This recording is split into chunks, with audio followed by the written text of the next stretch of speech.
Capítulo 2. Como nos tornamos demônios.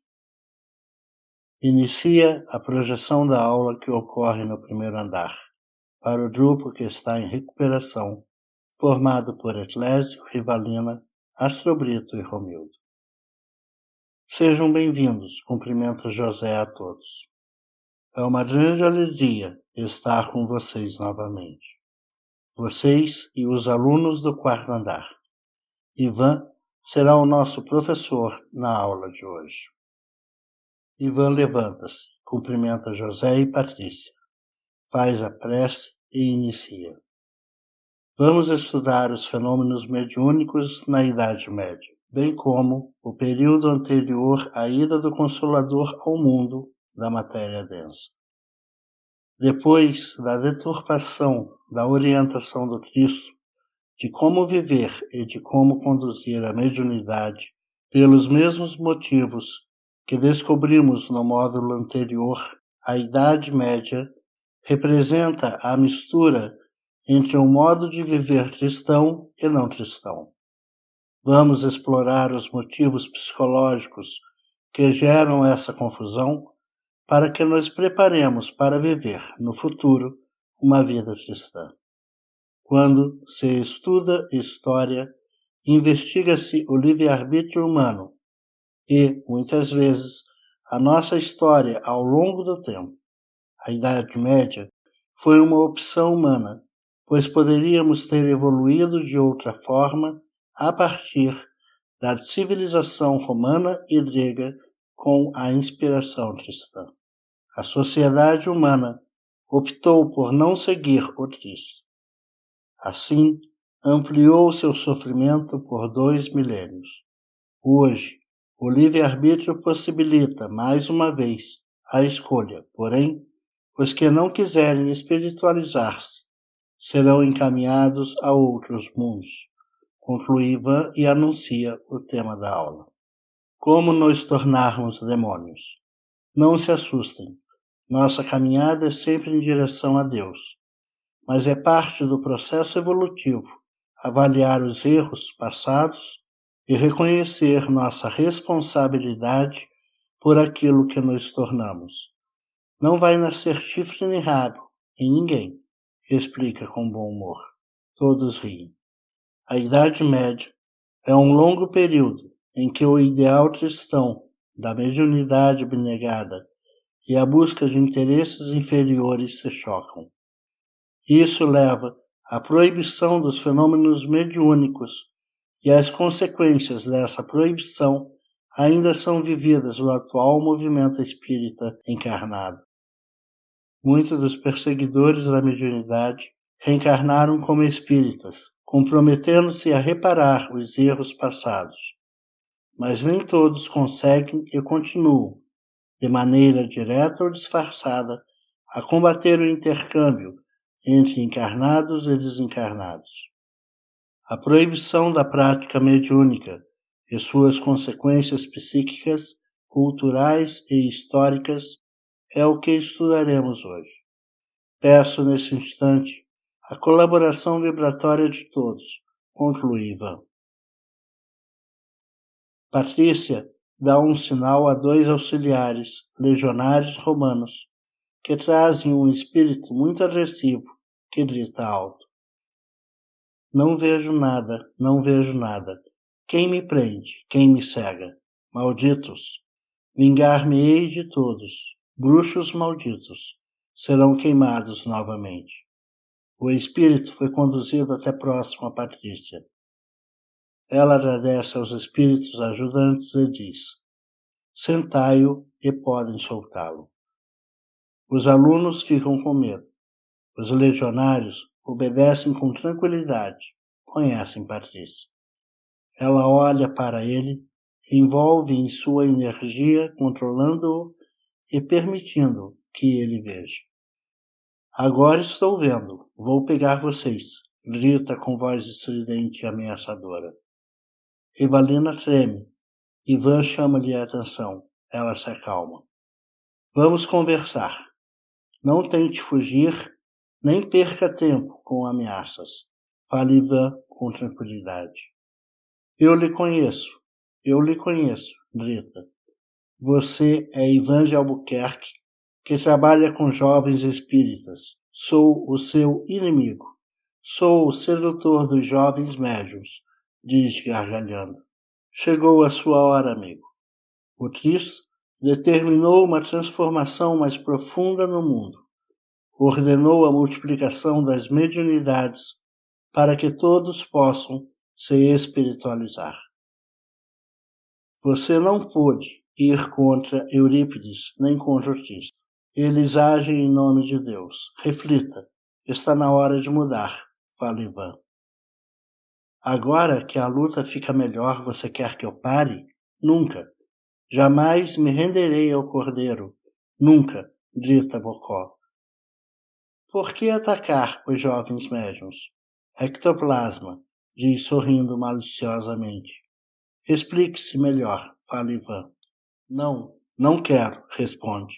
É necessário, vai lhe ajudar a acalmar sua consciência. Insiste. Após um momento de silêncio, ele começa a falar palavras sem sentido. Ninguém entende. Não, você não, por favor, você não. Deixe-me sair, você não. Ele sente uma presença estranha. Nesse momento, sai de Patrícia uma quantidade imensa de ectoplasma, que se junta ao ectoplasma de todos. Ninguém sabe exatamente o que está acontecendo. Aos poucos fica claro, todos compreendem. Uma materialização fascinante, pensa Felipe. Pouco a pouco, o vulto de um senhor idoso de barba toma forma. Seus olhos translúcidos e poderosos irradiam paz. É Bezerra de Menezes. Grande amigo de Eurípides, todos se emocionam. Ele, materializado, se dirige ao espírito comunicante que, ao vê-lo, baixa a cabeça e diz: Não me peça o impossível. Não me peça. Sei que salvou minha filha das regiões infernais. Devo-lhe isto, mas, por favor, não me peça o impossível. Bezerra abraça-o carinhosamente e nada diz. Bocó, o espírito agressivo, chora convulsivamente. Faz-se silêncio. Meu filho, diz Bezerra, há quanto tempo lhe busco o coração? São séculos de dor e de sofrimento. Eu sofro por você. Conversamos em tantos momentos, em tão diferentes ocasiões. Sei que não posso obrigá-lo. O Pai nos deseja livres. Peço-lhe apenas uma coisa. Olhe estes que aqui estão. Olhe a Rivalina, Romildo, Etlésio e Astrobrito. Sinta suas dores e angústias. Sua filha irá reencarnar e será acolhida no meio do movimento espírita. Bocó treme, Bezerra continua. Filho, queres o mesmo destino que eles tiveram para tua filha amada? Sabes que sem a mediunidade santificada será praticamente impossível para ela vencer as más inclinações que ainda é portadora. Filho amado, nada te peço, mas se queres iniciar teu caminho de volta ao Pai e no futuro ser acolhido por tua filha amada como neto, corrige teu rumo, corrige agora. É apenas isso que te peço. Faze isso por mim e por tua amada filha. Bocó chora em silêncio. Todos aguardam, envolvendo-o com suas energias. Não se sabe qual será a sua reação, mas as vibrações de amor sempre ajudam. Após alguns minutos diz: Venceste, aceito. O júbilo foi geral. Bezerra abraça-o mais uma vez, mas Bocó, vendo que o benfeitor vai se despedir, pede: Espere, dá-me a chance de recomeçar agora. Quero falar a estes que aqui estão. Talvez estas palavras cheguem à minha filha. Bezerra olha para Ivan consultando-o, pois os espíritos evoluídos desrespeitam ninguém e Ivan é o responsável por aquela aula. Ivan concorda. Fala, filho, eu te ajudarei. diz o médico dos pobres. Quero fazer uma confissão. Quero falar a minha história. Era um simples sacerdote na Idade Média. Foi quase que por acaso, enquanto ouvia uma confissão, que descobri a mediunidade e logo entendi seu potencial para a espiritualização do ser. Era por meio dela que meu guia espiritual queria me chamar a atenção para as obrigações de uma vida verdadeiramente cristã. Mas, coitado de mim, só pensava em riqueza e poder. E de tanto desejar e cobiçar a riqueza, pouco a pouco, me tornei um médium das trevas. E como médium das trevas, tudo fiz para proibir a mediunidade. Sabem por quê? Por causa do ectoplasma. Poucos sabem disso, mas no mundo espiritual inferior, o ectoplasma é moeda preciosa. O ectoplasma é que faz funcionar a economia das regiões das trevas. Como isso acontece? Indaga Astrobrito estarrecido. O ectoplasma é um tipo de energia que se gasta para possibilitar o fenômeno mediúnico e que também é gasta na prática de qualquer atividade enobrecedora. É a energia, a substância que liga os encarnados aos desencarnados. É através dessa energia que transferimos nossas sensações para os encarnados. Sensações de medo, de pavor, de angústia. O que quisermos. É também através dessa energia que pegamos as sensações dos encarnados. Sensações sexuais, de embriaguez, das drogas. Tudo o que quisermos, desde que eles sejam invigilantes. É por isso que digo que essa energia é nossa moeda. Quando contratamos um serviço, prometemos prazeres e sensações que agradam os executores. E quase sempre o serviço contratado gera mais ectoplasma. Precisamos sempre dessa moeda, por isso fazemos tudo para consegui-la. E como vocês fazem para consegui-la? Pergunta Rivalina. Bocó baixa a cabeça. Não se sente com força para continuar. Bezerra coloca a mão sobre Bocó e diz: Filho, é importante que continues. Aquele que se dispõe ao trabalho do bem nunca se deve permitir o cansaço enquanto não cumprir o dever. Prossegue. Tomado de novo ânimo, ele continua. Todos produzem ectoplasma, mas não podemos simplesmente ir e pegá-lo das pessoas. É necessário que eles produzam e não usem. Somente assim ele pode ser colhido. O ectoplasma, quando não utilizado, fica como um leite azedo. É disso que nos alimentamos. Quanto mais emoções desequilibradas e a ausência de atividades do cordeiro, melhor é a nossa colheita. Desequilíbrio e inutilidade, colheita farta, é o lema que utilizava. O que tem a ver isso com a mediunidade? Pergunta Clésio. Tudo. O médium é um indivíduo que produz ectoplasma em abundância, e o trabalho mediúnico bem orientado equilibra esse ectoplasma, porque o utiliza para o socorro dos sofredores e o contato com os bons espíritos, além de educar as emoções do médium. Isso acaba com toda a economia das trevas, você entende? Acaba com tudo. Por isso, lutamos tão desesperadamente contra a prática mediúnica equilibrada. Mediunidade só se for orientada por espíritos brincalhões ou das trevas. Assim é mesa farta para todos nós. Todos estão estarrecidos.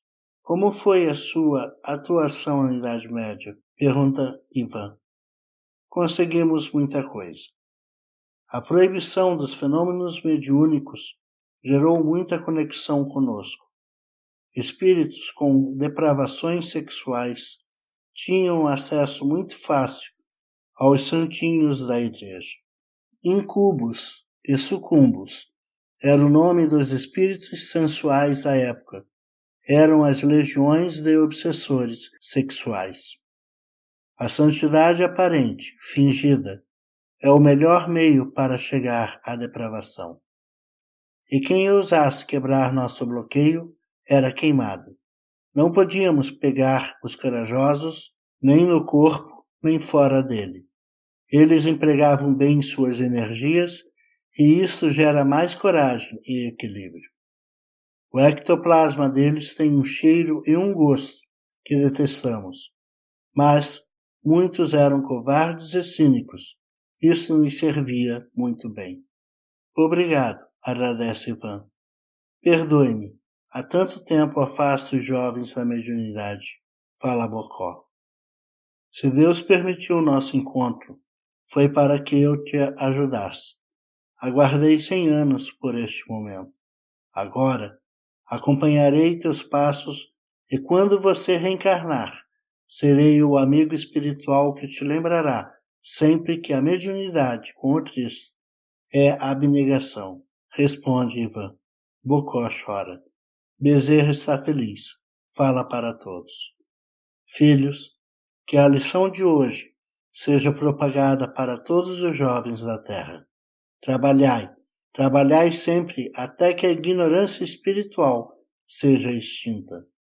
Ajudai aos espíritas que devem ser a luz do mundo, mas que neste momento tanto precisam de ajuda. Ajudai-os e eles serão auxiliares valorosos do Cristo na construção do reino de Deus na terra. A imagem de Bezerra se desfaz. Os 2 legionários entram e levam Bocó desmaiado. Patrícia abre os olhos e sorri. Rivalina começa a narrar tudo o que tinha acontecido, mas Patrícia lhe diz carinhosamente: Eu sei, não precisa me contar. Após um instante, para enxugarmos as lágrimas, Ivan indaga: Questões? O que você quis dizer com o título da aula? Como nos tornamos demônios? Pergunta Astrobrito. Observe as lições que Bocó nos trouxe. Quando fugimos de nosso crescimento emocional e espiritual, as energias que deveriam ser direcionadas para nossa evolução são utilizadas por espíritos inferiores para nos inferiorizar. Assim, nos tornamos demônios. Quer dizer, ao invés de crescermos espiritualmente, somos estimulados a ampliar nossos sentimentos e desejos inferiores. Esse é o nosso livre-arbítrio? Pergunta Romildo. Exatamente. Nosso livre-arbítrio está no poder de escolher entre a espiritualização e a inferiorização. Nós não temos o poder em alterar a lei de Deus. Quem não cultivar a transformação dos sentimentos e a ação no bem, colherá o mal, explica Patrícia. Rivalina pergunta: Mas Bocó é mesmo um demônio? Pela sua aparência, diria que sim. Vejamos o que nos diz o livro amigo, o livro dos Espíritos, fala Ivan. Questão 131. Há demônios no sentido que se dá a essa palavra? Se houvesse demônios, eles seriam obra de Deus. E Deus seria justo e bom, criando seres infelizes eternamente voltados ao mal? Se há demônios, é no teu mundo inferior e em outros semelhantes que eles residem. São esses homens hipócritas que fazem de um Deus justo um Deus mau e vingativo, e que pensam lhe ser agradáveis pelas abominações que cometem em seu nome. E os anjos também são apenas ficção? Pergunta Clésio. Em relação aos anjos, temos a questão 128, 129 e 130. 128. Os seres que chamamos anjos, arcanjos, serafins, formam uma categoria especial de natureza diferente da dos outros espíritos? Não. São espíritos puros. Estão no mais alto grau da escala e reúnem em si todas as perfeições. Os anjos também percorreram todos os graus? Percorreram todos, mas, como já dissemos, uns aceitaram a sua missão sem murmurar e chegaram mais depressa. Outros empregaram maior ou menor tempo para chegar à perfeição. Questão 130. Se a opinião de que há seres criados perfeitos e superiores a todos os outros é errônea, como se explica a sua presença na tradição de quase todos os povos? Aprende que o teu mundo não existe de toda a eternidade, e que muito antes de existir já havia espíritos no grau supremo. Os homens, por isso, acreditaram que eles sempre haviam sido perfeitos. Após a leitura, pede Ivan que se forme duplas e tentem responder a seguinte pergunta: em que a Idade Média marcou a postura psicológica de vocês em relação aos fenômenos mediúnicos? Equipe Etlésio e Rivalina. Etlésio inicia sua autoanálise. Tenho que admitir, me identifiquei muito com o que Bocó falou. Mesmo sendo espírita, tinha conduta social desequilibrada e fingia santidade. Tinha um conjunto de técnicas de comportamento exterior que trouxe da Idade Média e que faz muito sucesso com espíritas do mundo. Aparência de santidade e linguagem adocicada. Meus tolos amigos achavam que isso era sinal de elevação. Era só falar com a modulação certa e já era adorado. Coitados deles e de mim. Muitos me imitavam. Dizia que era para evoluir. Enquanto isso, tinha o hábito de frequentar prostíbulos. Como é fácil enganar os trédulos beatos. Etlésio não consegue prosseguir. Rivalina inicia. Sabe, Etlésio, na Idade Média, também me vesti de falsa santidade. Tudo fazia para agradar a todos, mas não me sentia bem. Ao deitar, dava-me conta do desprezo por tudo que vivia sem concordar. Não rezava, tinha medo de qualquer contato espiritual. Só rezava nas orações comuns do convento e sempre com os olhos abertos. Treinei muito para ter uma voz doce, de santa. Isso me acompanhou em minha última encarnação. Tinha que ser santa como católica ou espírito evoluído como espírita. E minha voz e meus gestos provariam que eu era. Abafei em mim meus sentimentos verdadeiros, minha autenticidade e, inconscientemente, sabia que a mediunidade revelaria que eu era. Eu era apenas um ser humano, mas não queria aceitar isso. Sei que alguns usam a mediunidade como trampolim para a fama. Tem médium que aparece mais do que apresentador de televisão. Eles montam várias estratégias de marketing para serem sempre falados. A verdade é que sou parecida com eles. Optei pela santidade da fuga, negando a mediunidade ao invés da santidade do exibicionismo. É o mesmo fenômeno, por meios diferentes, ambos desnaturam a mediunidade. Hoje, eu sei que a mediunidade sadia é aquela vivida com naturalidade e honestidade. Nem mediunidade de santo exibicionista, nem mediunidade reprimida de santo isolacionista. O certo é ser humano, autêntico, espontâneo e honesto, respeitando os outros e a si mesmo.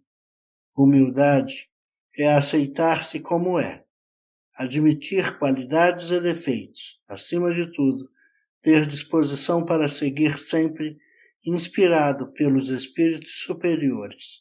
Eles nos amam e se dispõem a nos auxiliar, basta que deixemos. É difícil admitir os limites, os erros, mas é sempre melhor do que se tornar um falso profeta. Conclui Rivalina com esforço. equipe Astrobrito e Romildo. Foi muito fácil para eu ser palestrante famoso. Tenho um kit, gesto, postura, que se você adotar é sucesso, na certa. Fala Astrobrito angustiado. É uma confissão dolorosa. Foi na idade das trevas que eu aprendi isso. Gestos, gestos, gestos. Como fui tolo. Treinava mais a postura para a palestra do que pensava na importância do que falaria. Nunca pensava na minha vivência.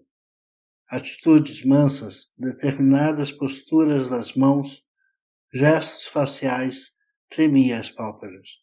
Hoje vejo, tudo isso é ridículo. Evolução não é artificialismo de etiqueta, muito menos a etiqueta brega que adotei. Desumanizei-me, perdi a capacidade de ser autêntico, fraterno, amigo. A todo instante, adotava postura artificial e me acostumei à ilusão de que isso era marca de elevação.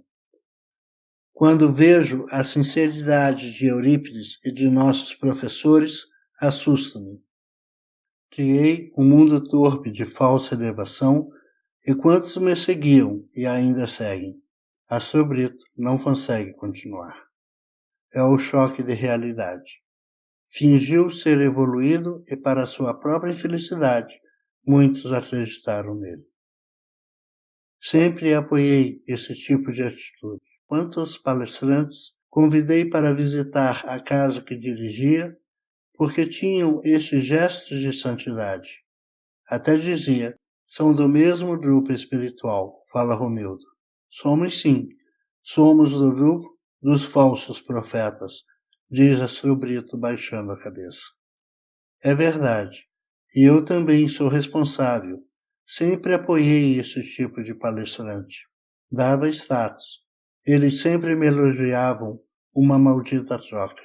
Comercializávamos a adoração, que era o alimento de nossa vaidade, e assim traímos o Cristo mais uma vez, concluiu Romildo. Estes momentos poderiam ser de amenidades, mas por orientação de Eurípides Barçanufo, devia-se gerar uma reflexão mais profunda. O relógio da evolução marca o fim de todas as ilusões para os habitantes da Terra. A expressão arte cultural foi realizada por meio da composição de poemas. O poema de Romildo foi eleito para representar o grupo. Deixo para sua avaliação. Idade de trevas, dor e ignorância. Os amados do Mestre, triturados pelas garras medonhas do mal. Espíritos de luz, condenados às masmorras infectas pela mórbida ganância material. Deus envia luz. Queremos as trevas, trevas, trevas.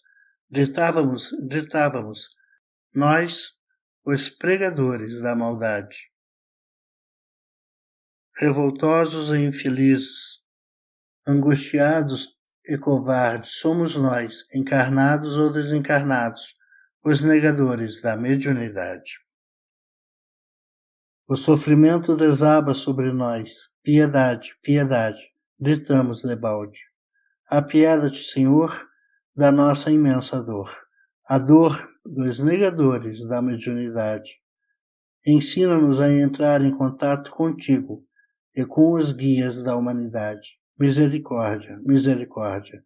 Não afastes de nós tua luz, que tanto neguei e que agora tenho necessidade. Ajuda-me, ajuda-me, repararei. Mais uma vez, suplico piedade. Serei teu servo, servindo aos que gemem no mundo ou nas trevas da baixa espiritualidade. Apieda-te, socorre-me, deixa-me ser médium e honrar a mediunidade. Médium da ajuda material, médium dos espíritos sofredores, médium dos bons espíritos auxiliadores, médium da caridade. Ensina-me, ensina-me, Senhor. Ensina-me a ética da mediunidade. Ensina-me, Suplico-te, ensina-me ainda em minha mocidade, antes que eu me contamine mais uma vez com a vulgaridade. Atendeu Jesus aos negadores da mediunidade, mas no mundo, muitos ainda combatem a santa faculdade, corações sem piedade. No seio do Espiritismo, pois há os negadores da mediunidade. Proíbem ao jovem, ao velho e ao senhor de meia idade o contato natural com a sublime espiritualidade. Criam cursos longuíssimos, complicações e dubiedades, e assim afastam pessoas sinceras da libertadora prática da mediunidade. Amigo, acorda, é hora da verdade.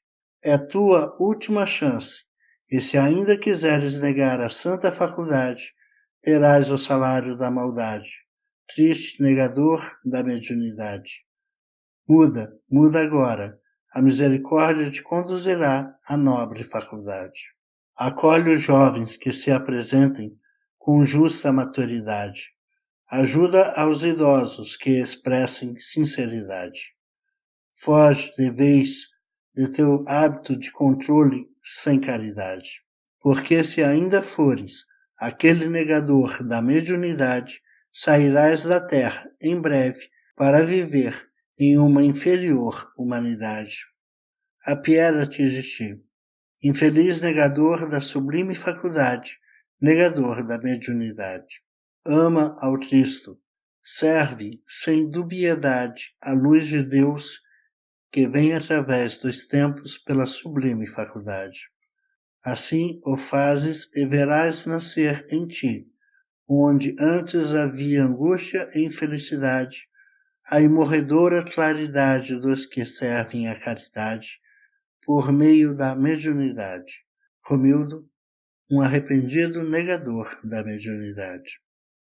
Ivan orienta como atividade prática uma visita a Bocó, Mefistófeles, em uma das alas do Hospital Esperança. Ouviram os alunos sua triste história. Ele precisava falar para aliviar a consciência. Felipe sai pensativo. O que você tem, meu amigo? Pergunta Delane. Como o movimento está complicado, comenta Felipe. É verdade. Mais um motivo para nos dedicarmos mais. Eurípides ensina que a maioria dos espíritas são bons cristãos. Apenas precisam conhecer melhor Allan Kardec para entender o espiritismo. Os espíritas precisam orientar suas vidas segundo o espiritismo e não apenas aceitá-lo como uma crença, uma religião formal. A doutrina espírita é uma escola espiritual que deve impulsionar o ser à plenitude da paz. Conseguiremos? Digo, nós, o movimento espírita, indaga Felipe com ar de pessimismo. Não se impressione negativamente com Bocó ou com a turma de recuperação. São espíritos que faliram, mas que também podem acertar, comenta Gabriel. Eu me preocupo com o movimento e com a sociedade em geral, fala Felipe. Gabriel olha-o com sinceridade e fala. Meu amigo, respeito suas preocupações, mas você está esquecendo que o Cristo comanda os destinos da terra. Por ordem dele, Eurípides irá guiar a nova geração. Se é verdade que o mundo não mudará a passe de mágica, também é certo que, a partir de agora, a violência, o roubo, as doenças emocionais, da moda ou não, têm prazo para se extinguir. Não sabemos exatamente quanto esforço isso nos custará, mas a Terra será, em algumas décadas, um mundo bem melhor. Após uma pausa, continua. Meu amigo, o Cristo tem condições, inclusive, de convocar espíritos evoluídos de outros mundos, se julgar necessário. Essa batalha está vencida. Feliz o espírita que se sacrificar pela obra do Cristo. Esse herdará a terra, conclui Gabriel. Felipe está impressionado. nunca pensou nesta capacidade do Cristo em convocar trabalhadores de mundos evoluídos. Então, tudo vai dar certo, exclama Felipe espontaneamente.